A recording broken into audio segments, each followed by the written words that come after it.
नमस्कार, welcome back. जब आपको भारत के पार्लियामेंट के दरवाजे बंद करने पड़े, वहां पर शूट एट साइट के आपको ऑर्डर देने पड़े, प्रधानमंत्री जो है देश का, उसको फोर्स किया जाए कि वो पार्लियामेंट को छोड़कर अपने घर में चले जाए। इसका मतलब है कि कंट्री को टेक ओवर करने की जो कोशिश थी, मुहिम थी, वो इतना क्लोज थे।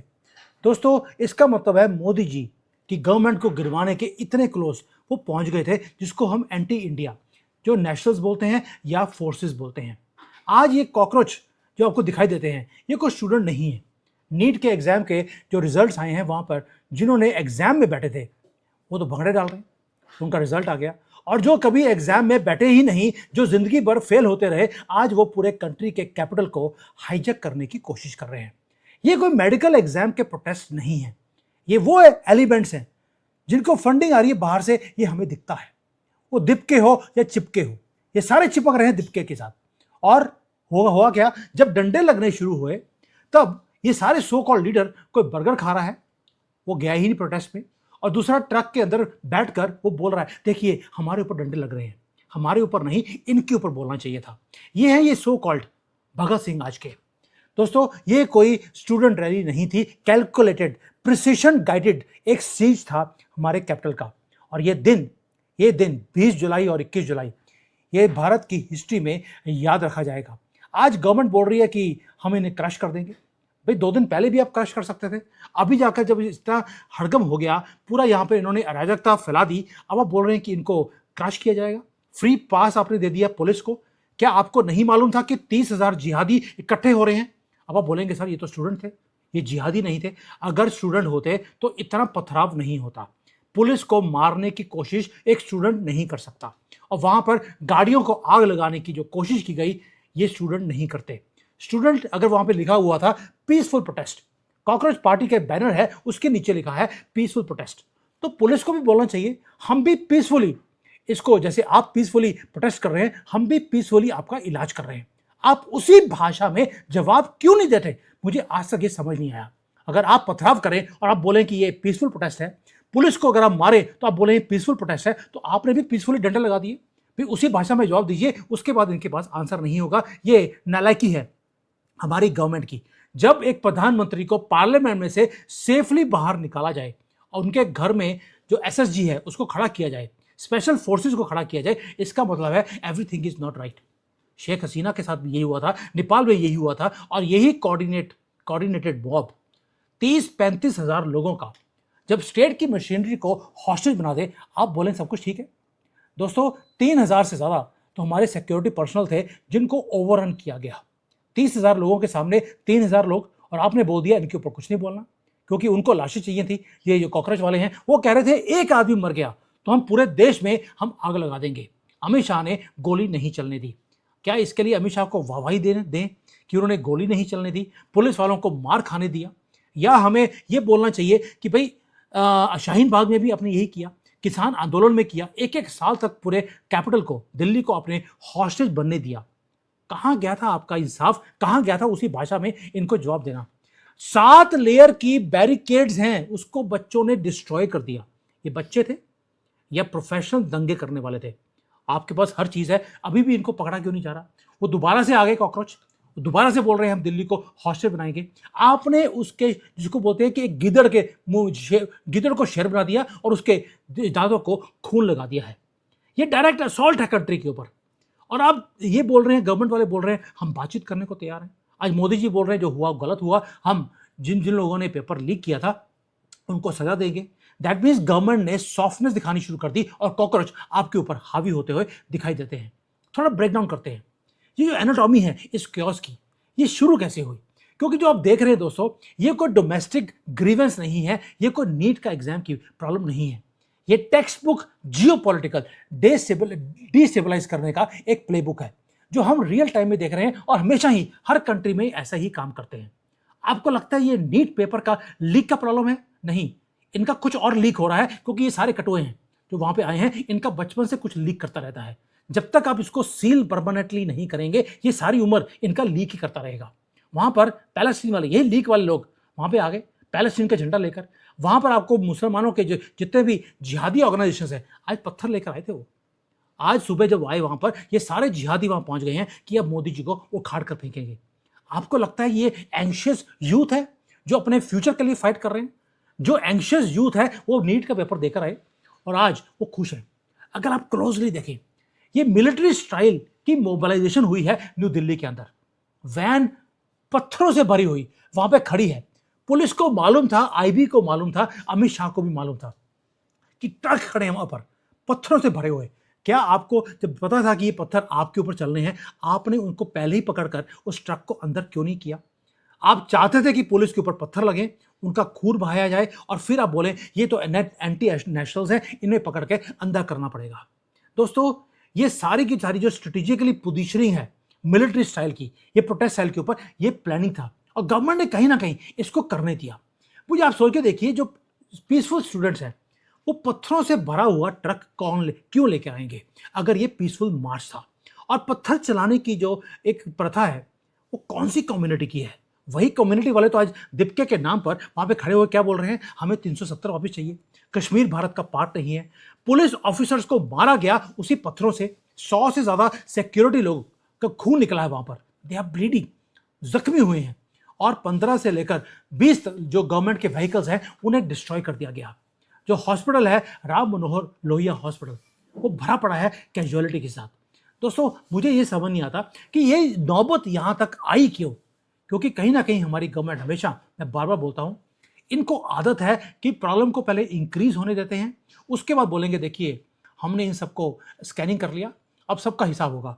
मुझे तो दिखता नहीं है कि किसान आंदोलन में या शाहीन बाग में आपने किसी का हिसाब लिया हो, तब भी सबको छोड़ दिया गया। आपने तब बोला कि हमारे पास पूरे इनके कोऑर्डिनेट्स हैं, अब इनको देखा जाएगा। क्या देख लिया आपने? वो बस ये है कि आपने 2-4 डंडे मारे, वो भी साल के बाद, और इसको रात को बिल्कुल खत्म कर दिया। लेकिन आपने मुझे ये बताइए कि जब उन्होंने परमिशन मांगी ही नहीं थी स्टूडेंट्स, सो कॉल्ड स्टूडेंट्स ने, कि वो पार्लियामेंट के ऊपर मार्च करेंगे, तो आपने वो मार्च होने ही क्यों दी? जब आपको मालूम है कि स्टूडेंट्स ने रात को 30,000 स्टूडेंट्स इकट्ठे हो गए हैं, आपने रात को ही इसको खत्म क्यों नहीं किया? डेजिग्नेटेड जोन जब इनको दे दिया था कि आप सिर्फ जंतर मंतर में प्रोटेस्ट कर सकते हैं, पार्लियामेंट की तरफ आप नहीं आ सकते, तो आपने इंडियन डेमोक्रेसी के डोर स्टेप के ऊपर इन्हें आने ही क्यों दिया? दोस्तों, जो टाइमिंग है वो बिल्कुल क्रिटिकल है। एग्जैक्ट ओपनिंग मॉनसून सेशन की पार्लियामेंट के अंदर, आपको मालूम है कि राहुल गांधी और पूरा पार्लियामेंट के अंदर जितना ऑपोजिशन है वो हल्ला कर रहा है। पार्लियामेंट के बाहर ये सारे के सारे सो कॉल्ड जिहादी स्टूडेंट्स ये हल्ला कर रहे हैं। ऊपर से पंजाब से मार्च दिल्ली की तरफ करना शुरू कर दिया। मोदी जी को लगता है कि वो, या अमित शाह को लगता है कि वो दिल्ली में सेफ है। एयरपोर्ट सारे के सारे जिहादियों ने कवर किए हुए हैं, हाईवेज को कवर किया है, रेलवे स्टेशन को और रेलवे लाइंस को ऑलरेडी वो कवर करके बैठे हैं। आप भागना भी चाहें, आप भाग नहीं सकते। और उन्होंने दिन भी कौन सा चूज किया? मॉनसून सेशन का पहला दिन और दूसरा दिन, क्योंकि उन्हें मालूम था पूरे दुनिया की नजरें हैं कि 2/3 मेजोरिटी लोकसभा और राज्यसभा में ऑलरेडी मोदी जी के पास आई हुई है। ये क्या कौन सा बड़ा कारनामा ये करने वाले हैं? और इस बार तो बिल्कुल चुप ही है गवर्नमेंट की, क्योंकि पार्लियामेंट के सेशन से पहले एक सारी पार्टीज की एक मीटिंग होती है जहां पर एजेंडा शेयर किया जाता है। इस बार मोदी जी ने एजेंडा शेयर ही नहीं किया। पार्लियामेंट में जो ऑपोजिशन, उनको मालूम है कि मोदी जी इस बार कुछ बड़ा करेंगे, इसलिए मैक्सिमम डिसरप्शन करने का काम ऑपोजिशन और ये कॉकरोचों को यूज कर सो कॉल्ड कॉकरोच जनता पार्टी को यूज कर ये सारे काम किए जा रहे हैं। क्या अमित शाह को नहीं मालूम था? क्या हमारी इंटेलिजेंस ब्यूरो को नहीं मालूम था? और आपको अगर मालूम था तभी आपने दिल्ली का जो चीफ है उसमें आईबी का एक आदमी को आपने बिठाया है। उसके बाद भी आपको पता नहीं लगा कि ये जो ऑब्सक्योर मूवमेंट है वो सडनली एक आर्मी का शेप कैसे ले लिया? और आपने, क्योंकि आपने उसको करने दिया। दोस्तों, दीपके जो है उसने दिखता होगा आपको कि वो फाउंडेड मेंबर है, लेकिन वो आदमी है कौन? वो वही आदमी है जो आम आदमी पार्टी का एक छोटा सा प्रवक्ता, एक क्लर्क आम आदमी पार्टी का। और आज उन्हीं के सहारे पे जब कंजरवाल वहां पर आया 2 दिन पहले, उसने आकर क्या बोला, आपको क्या चाहिए? उसके बाद कैमरे बंद कर दिए गए और उसने जो बोला दीपके ने कि हमें ये चाहिए, हमें नंबर चाहिए, हमें लाशें चाहिए। सोनम वांगचुक को मारने की इन्होंने कोशिश करी तो सोनम ने अपने आप को बचाने के लिए पुलिस की सहायता मांगी, पुलिस उठा के ले गई। लेकिन आपने ये नौबत आने क्यों दी जब आपको मालूम है कि कंजरवाल वहां पहुंचा है, वो सारी सपोर्ट करेगा? और वही काम हुआ भी, पैसे को यूज किया गया। ऊपर से जो जवाहरलाल नेहरू यूनिवर्सिटी है वही मोहम्मद नेहरू के यूनिवर्सिटी, जब मोहम्मद नाम बीच में आ गया तो गंदगी तो फैलनी ही थी। जब आपको मालूम है कि वहां के स्टूडेंट्स को फोर्स किया जा रहा है कि आप जाइए वहां पर पत्थरबाजी कीजिए, स्टूडेंट्स बोलते हैं कि हमें यहाँ पे फोर्स करके हमें भेजा गया है, क्या गवर्नमेंट को नहीं मालूम था? ये क्वेश्चन मैं बार बार गवर्नमेंट से पूछता हूं, आप इतना सॉफ्टनेस क्यों दिखाते हैं? मुझे समझ नहीं आती। जब आपके पास इतनी मेजोरिटी है, हम आपके साथ हैं, 100 करोड़ भारतीय आपके साथ है, तो आप उन 30 करोड़ को जो जिहादी है, इस कंट्री को बिलोंग नहीं करते, आप उनको खुश करने में लगे हैं, जो कभी खुश हो नहीं सकते। वो अपने कंट्री में खुश रहते नहीं है और दूसरे कंट्री में वो किसी को खुश रहने देते नहीं है। दोस्तों, ये इनविजिबल स्ट्रिंग्स है जो उसको पुल किया जा रहा है हमारी आंखों के सामने। और पुल कहां से हो रहा है? Darker corners of power centres दुनिया के अंदर। ये जो tens of thousands of protesters आज एकदम से ओवरनाइट एक्टिवेट हो गए अनडिटेक्टेड, ये कैसे हो गए? ये आपने करने दिया, आपको मालूम था ये क्या करेंगे, and you wanted this to happen. दोस्तों, हमारा इंटेलिजेंस का ग्रिड है, हमारा एनएसए दूर से किसी छोटी सी गंदी सी मस्जिद में बॉम्ब बन रहे हो, इनको पता लग जाता है। और दिल्ली में 30,000 जिहादी इकट्ठे हो गए, आपको पता भी नहीं लगा। जेएनयू में से जिहादी निकल के बाहर निकल रहे हैं लिब्रांडू नाम के, क्या आपको पता नहीं लगा?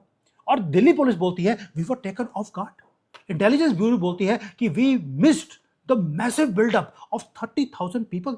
अगर ये आपका इंटेलिजेंस और दिल्ली पुलिस का ये रवैया है या हमारी होम मिनिस्ट्री का है, देन मुझे लगता नहीं है कि हम एक सेफ कंट्री में बैठे हैं। सिचुएशन डिटेरियोरेट इतनी फास्ट कैसे हो गई? क्योंकि आपने ड्रास्टिक मेजर्स उसको डिप्लॉय किया नहीं, अगर किया तो आपने उसको यूज नहीं किया। मेट्रो स्टेशन को आपको बंद करना पड़ा दिल्ली के अंदर, आपको इंटरनेट सर्विसेज को बंद करना पड़ा, और वो भी क्यों? उसके बाद टीयर गैस आपको चलाना पड़ा, क्योंकि आपके पार्लियामेंट में जहां पर आप बैठे हुए, वहां पर पार्लियामेंट का सेशन कर रहे हैं, वहां पर इन्होंने चढ़ाई करने की कोशिश करी। अगर ये आपके मेरे घर के ऊपर ऐसा ये काम करने की कोशिश करते तो गवर्नमेंट तो कुछ करती नहीं, क्योंकि इनके घर के ऊपर बात आई थी, इन्होंने गोलियां चला दी। अगर सपोजिंग आपकी कम्युनिटी में यही जिहादी पत्थर लेकर, गोलियां लेकर अगर ये पहुंच जाए, आपको लगता है ये हमें प्रोटेक्ट करेंगे? यही क्वेश्चन है जो बार बार मुझे तंग करते हैं। ये जो सॉफ्टनेस है हमारी गवर्नमेंट की, क्यों है ऐसा? और भाई ईरान में देखो, वहां पर उन्होंने 30,000 लोगों को गोलियां मार दी सड़कों के ऊपर। क्या दुनिया में किसी ने बोला? क्यों नहीं बोला? क्योंकि उन्होंने वहां पे गोलियां चलाई हैं। आप क्योंकि गोली चलाते नहीं, इसलिए आपके खिलाफ ये बातें बोली जाती हैं कि आप फैसिस्ट गवर्नमेंट हैं। जिस दिन गोलियां चला देंगे, उस दिन फैसिज्म का टैग जो है आपके ऊपर वो हट जाएगा। मैं हमेशा बोलता हूं, राम तभी थे जब तक युद्ध नहीं किया था। युद्ध लड़ने के बाद जब रावण का वध किया तो पुरुषोत्तम राम बने। अगर मोदी जी को पुरुषोत्तम राम बनना है तो उसके लिए युद्ध करना पड़ेगा। वो जो मोदी था 2002 का, कहां गया वो? मैं बार बार बोलता हूं, मोदी जी के काम पूरे दुनिया में बहुत अच्छे हैं, लेकिन आप जो है आज अपनी कंट्री को आप चोक करते जा रहे हैं अपनी सॉफ्टनेस के लिए। ना बोलते हैं, ना जवाब देते हैं, और ना ही कोई एक्शन लेते हैं। ये मैं दुखी होकर ये वीडियो बना रहा हूं कि यार हमारी गवर्नमेंट, जिसको हम इतना दिल से सपोर्ट करते हैं क्योंकि वो दिल से देश के लिए काम कर रहे हैं, लेकिन जब क्राइसिस आती है तो इनके हाथ पैर फूलने शुरू हो जाते हैं। लेकिन आप क्राइसिस आने क्यों देते हैं? नेशनल सिक्योरिटी आपने फेल करके रख दी क्योंकि आप सॉफ्ट थे। भाई आपको लगता है कि हमारी जो रैपिड एक्शन फोर्स है, सीआईएसएफ है, या हमारे जो बाकी पुलिस है, क्या वो टेक ओवर नहीं कर सकती थी पूरी सिचुएशन को? आपने करने ही नहीं दिया। जब पहले आपने आज बोला अमित शाह ने कि मैंने फ्री पास दे दी है दिल्ली पुलिस को, पहले दिन क्यों नहीं दिया? और वो भी इसलिए क्योंकि आपके घर तक आज बात आ गई है। अगर प्रधानमंत्री मोदी की मूवमेंट्स को रिस्ट्रिक्ट करना पड़े, पार्लियामेंट के गेट्स को बंद करना पड़े, और मोदी जी को अपने घर में वापस जाना पड़े, सोच के देखिए सिचुएशन क्या है भारत की। अभी तो कुछ बच्चों ने ये काम किया है, अभी तो पाकिस्तान वालों ने अपने 30 करोड़ जिहादियों को एक्टिवेट नहीं किया। जिस दिन वो हो जाएगा उस दिन आप क्या करेंगे? कोई बचाने वाला नहीं आएगा हमें। दोस्तों, जब हेड ऑफ द कंट्री को फोर्स किया जाए कि वो कुछ बच्चों के दंगे करने पर वो अपने घर में वापस चले गया, आप सोच सकते हैं कि जियोपॉलिटिकल स्लिप कितना बड़ा है हमारे देश के लिए। मैं कोई मोदी जी को गालियां नहीं निकाल रहा हूं, मैं सिर्फ गाली निकाल रहा हूं उस सबका साथ सबका बकवास के लिए जो अभी भी खत्म हुआ नहीं है, इतना कुछ होने के बाद भी। अगर आप स्लोगन्स देखें पूरे इसके अंदर, वो डिमांड ही नहीं कर रहे कि एजुकेशन मिनिस्टर धर्मेंद्र प्रधान को रिजाइन करना चाहिए। वो क्या बोल रहे हैं? वो बोल रहे हैं कि प्रधानमंत्री को गोली मारनी है, पार्लियामेंट को उखाड़ कर फेंकना है, पुराने पार्लियामेंट में जाएंगे, नए पार्लियामेंट में हम नहीं जाएंगे। होम मिनिस्टर को गला काटने की धमकियां दी जा रही हैं। एंड मोस्ट चिलिंग पार्ट, एक प्रोटेस्टर क्या बोलता है कैमरे के ऊपर आकर, वो प्रॉमिस करता है कि अब वो भारत में 370 लेकर वापस आएगा, और उसने क्या बोल दिया, भारत को नेपाल में हम कन्वर्ट कर देंगे। अब ग्रेविटी ऑफ वर्ड्स देखिए, और हमारी गवर्नमेंट ने उस बंदे को पकड़ के अभी तक 4 डंडे लगाए नहीं है। दोस्तों, जो नेपाल में हुआ वहां पे पूरी की पूरी पहले मोनार्की को खत्म किया गया, उसके बाद पॉलिटिकल सिस्टम को डिस्टेबलाइज किया गया, यही माओइस्ट जो ये नक्सलवाद है इनकी तरफ से।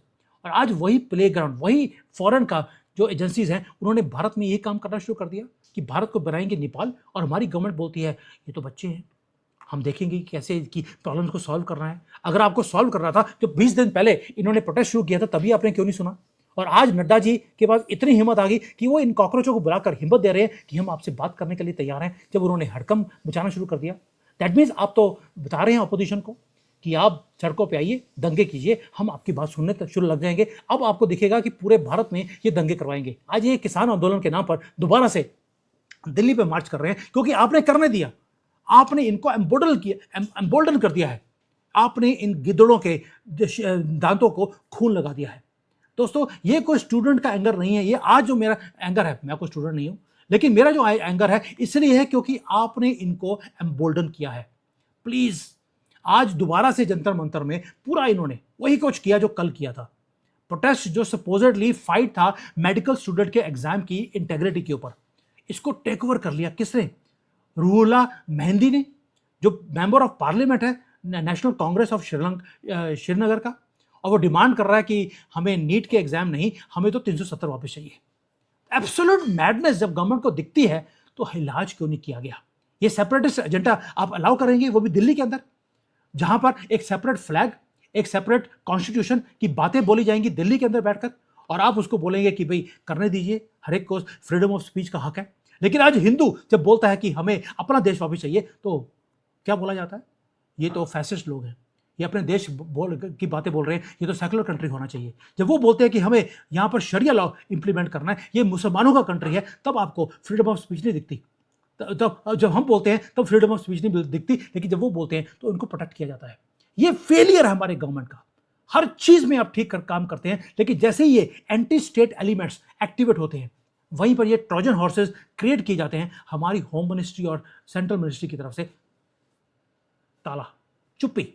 आज लिब्रांडो, ये लेफ्टिस्ट पार्टीज, इनको ब्लड दिखता है दोस्तों, दे आर स्मेलिंग ब्लड। और आपको हैरानी होगी देखकर कि कभी ना कभी आजकल में एक आधे बच्चे को गोली मार दी जाएगी, ये खुद ही मारेंगे, और उसके बाद आएगा ये सारे कम्युनिस्ट लीडर्स, ऑपोजिशन, आपको राहुल गांधी सड़कों पे आकर मोदी जी को बोलेंगे रिजाइन कीजिए।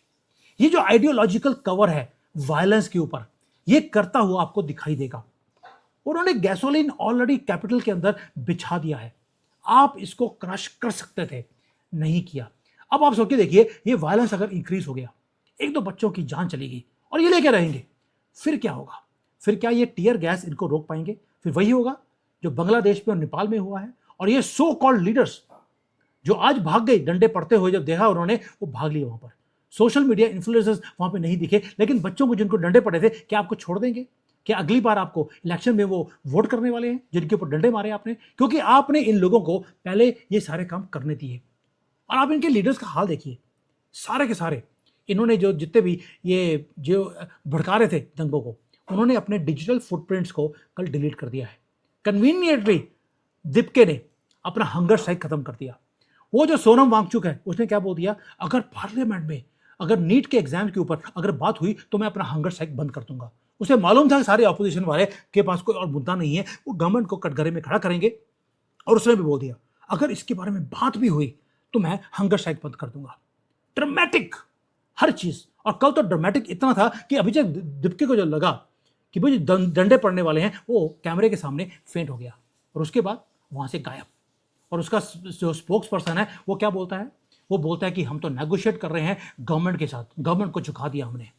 दोस्तों, ये जो सारे काम हो रहे हैं, ये आपको दिखता है कि कई बार आपको लगता है ये कॉमेडी शो हो रहा है, नहीं, ये हिट एंड रन ऑपरेशन है, कैलकुलेटेड। और स्टूडेंट्स को यूज किया जा रहा है ह्यूमन शील्ड की तरह। ये हॉरिफिक इंटरनेशनल हेडलाइंस को क्रिएट करने का एक प्लॉय है, ताकि ये आज के लिए नहीं, ये आगे के लिए है। जब 4-5 साल बाद जब पीछे मुड़कर देखेंगे, आपको भूल जाएगा कि दीपके कौन था, राहुल गांधी ने क्या किया, कंजरवाल वहां पे जाकर कान में क्या बोलकर आया है, आपको क्या चाहिए मैं देने को तैयार हूं। तब आपको याद आएगा एक ही चीज, कि मोदी जी ने डंडे चलाए थे। ये जो सारा काम आपने करने दिया, ये इसलिए क्योंकि आपको लगा ये क्या कर लेंगे। दोस्तों, आज भी इंडियन जो गवर्नमेंट है उसे वेकअप होना पड़ेगा। ये एक मैसिव थ्रेट है। अगर बच्चों ने ये काम किया, सोच के देखिए, वो 30 करोड़ जिहादी, हर एक के घर में तलवारें हैं, बॉम्ब हैं, पत्थर हैं, अगर वो सड़कों पे आ गए, मोदी जो झोला लेके चले जाएंगे अपने हिमालय में, आप और मैं क्या करेंगे? ये जो इमरजेंसी की हाई लेवल सिक्योरिटी मीटिंग आप आज कर रहे हैं, ये पहले भी हो सकती थी, ये पहले भी आप खत्म कर सकते थे, और आज आप फ्री पास दे रहे हैं। फ्री पास पहले क्यों नहीं दिया? ये जो डेस्परेट अटेम्प्ट है आज की डेट में कि कहीं ये रेड फोर्ट ना चले जाएं, कहीं पार्लियामेंट में आकर ये कहीं अपना कॉकरोचों का झंडा ना लहरा दें, उस चक्कर में आपने आकर इनको आज डंडे मारना शुरू कर दिए। वो पहले जब आप इसको कंट्रोल कर सकते थे अमित शाह, तब क्यों नहीं किया? आप दिल्ली पुलिस को फ्री हैंड आपने क्यों नहीं दिया? दोस्तों, अब आपको होल्ड बैक नहीं करना चाहिए। मुझे लगता है आप और मैं मिलकर हमें कम कॉकरोचों के खिलाफ बोलने की बजाय हमें गवर्नमेंट को बोलना चाहिए, please wake up, what are you doing? Country का सत्यानाश बना दिया है इंटरनल सिक्योरिटी को लेकर, और हर आदमी बोलता है कि दुनिया भर में आपको अवार्ड मिल रहे हैं। क्या देश में किसी ने आपको अवार्ड दिया? क्या आपने देश को और सेफ बनाया पहले से? यस, आपने ये जो दंगे पहले होते थे, पहले बॉम्ब ब्लास्ट होते थे, गोलियां चलती थी, आपने नहीं होने दिया। बट ये जो हर रोज हर एक साल आपको एक नया प्रोजेक्ट सामने आता है, क्या इसको आप शुरू होने से पहले खत्म नहीं कर सकते? जंतर मंतर का प्रोटेस्ट साइट आपने डिसमेंटल किया, टेंट्स को आपने टॉर्न डाउन किया, और मॉब ने, जितने भी ये सारे जिहादी थे, इन्होंने ओवरनाइट 2 घंटों में दोबारा से टेंट लगा दिए। उन्होंने रीबिल्ड किया हर चीज को रात के अंधेरे में। ये प्रूव करता है एक टेरिफाइंग पॉइंट, ये हाईली ऑर्गेनाइज्ड, हेविली फंडेड, ये लॉजिस्टिकल सप्लाई चेन का पूरा एजेंडा है। ऑर्डिनरी स्टूडेंट्स बाउंस बैक नहीं करते दोस्तों। जब पुलिस का इतना क्रैकडाउन हो रहा हो और 2 घंटे में ये दोबारा से मोबिलाइज होकर आ गए, इसके लिए डीप पॉकेट्स चाहिए। ऊपर से मीडिया पूरा सपोर्ट कर रहा है उनको, पहले नहीं कर रहा था, अब एकदम से पैसे आ गए। क्या स्टूडेंट्स के पास भी आ गए कि आइए, 30,000 लोग इकट्ठा हो गया। पहले तो 2 लोग भी इकट्ठे नहीं हो रहे थे, आज मीडिया भी सपोर्ट कर रहा है, पूरा का पूरा ऑपोजिशन, बॉलीवुड। उसके बाद आप देखते हैं कि स्टूडेंट्स आ रहे हैं और पूरा इंटरनेशनल मीडिया, बीबीसी खड़ा वहां पर दिखा रहा है कि कैसे मोदी गवर्नमेंट गिरने वाली है। ये सब चीज़ों के लिए, टेक्टिकल सपोर्ट के लिए आपको डार्क मनी के नेटवर्क की जरूरत होती है। क्या गवर्नमेंट को नहीं दिखता कि क्या हो रहा है? पूरे कंट्री में, पूरे दुनिया के अंदर ये चीज़ें, इंटरनल अपराइजिंग्स को क्रिएट किया जाता है, गवर्नमेंट्स को पैरालाइज किया जाता है, उसके बाद स्ट्रीट आउटरीच के बाद गवर्नमेंट को गिरवाया जाता है। क्या हमारी गवर्नमेंट को नहीं दिखता कि क्या हो रहा है? क्योंकि हमारी कंट्री राइज कर रही है, वो ये नहीं करना चाहते, वो नहीं देखना चाहते हमारी कंट्री राइज हो। वी नो कि हमारी फॉरेन पॉलिसी इंडिपेंडेंट है, हमें उसके ऊपर कोई शक नहीं है। और जितना आप इंडिपेंडेंट करेंगे और हम रिफ्यूज करेंगे इन सारे वेस्टर्न पावर्स के सामने झुकने के लिए, ये सारे काम किए जाएंगे। ये हॉस्टाइल फोर्सेस को आपके अगेंस्ट, आपकी गवर्नमेंट को गिरवाने के लिए ये काम किए जाएंगे। वो डिफीट करना चाहते हैं हमारी इंडियन गवर्नमेंट को, वो अंदर से देश को खाली करना चाहते हैं। क्या हमारी गवर्नमेंट को नहीं दिखता? ये डिलेड पेपर एग्जाम या लीड पेपर एग्जाम का बात है ही नहीं। ये सिर्फ एक ही है कि पैनिक को कैसे एम्पलीफाई करना है, वेपनाइज करना है एक स्टूडेंट्स को, या name of under the name of students, और उसके अंदर इंट्रोड्यूस किया जाएगा रेडिकल एलिमेंट्स को, जो हमने देखा वहां पर, जो डिमांड करेंगे कश्मीर को सेपरेट किया जाए। वो भारत का पार्ट ही नहीं है, ये उस मंच पे बोला गया है, वो भी भारत के अंदर। सोच के देखिए, पाकिस्तान के अंदर किसी ने बोला हो, उसको गोली मार दी जाएगी कि कश्मीर पाकिस्तान का पार्ट नहीं है, उनको गोली मार दी जाएगा। और भारत की गवर्नमेंट वो क्या बोल रही है?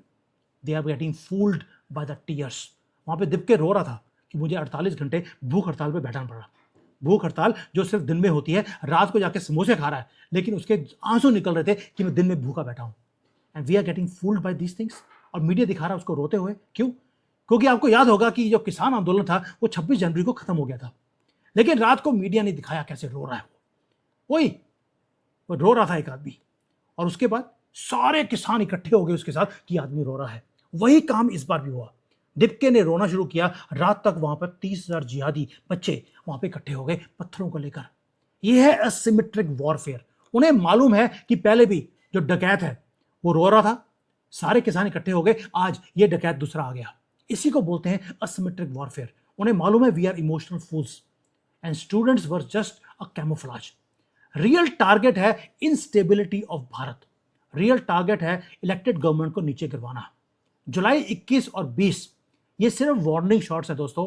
वो प्रिपेयर कर रहे हैं, वो टेस्ट कर रहे हैं आपको कि आप कितनी पावर है आपके पास, कितना आप यूज करेंगे, कितनी गोलियां आप चला सकते हैं। वो टेस्ट कर रहे हैं आपके रिजॉल्व को, वो टेस्ट कर रहे हैं हमारे पॉलिटिकल पूरे इंफ्रास्ट्रक्चर को, कि गवर्नमेंट किस लेवल तक जाएगी लॉ एंड ऑर्डर की प्रॉब्लम को सही करने के लिए।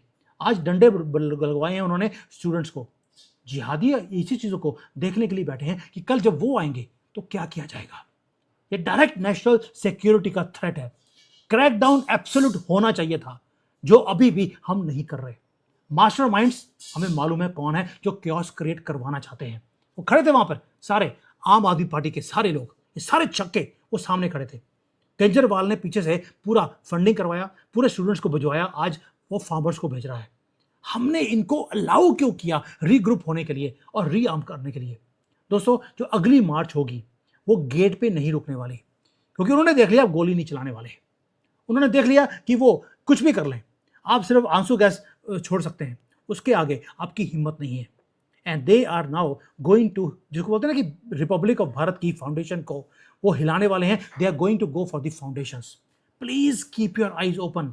वॉर हमारे बॉर्डर के अंदर वो शुरू हो गया है और मोदी जी क्या बोलते हैं, सबका साथ सबका बकवास।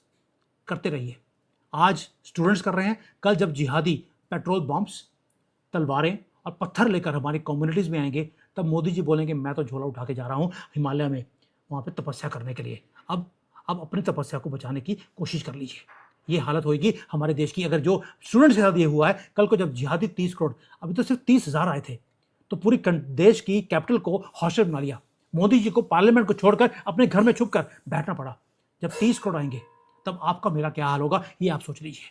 थैंक यू, जय हिंद, और दुख से बोल रहा हूं, वंदे मातरम।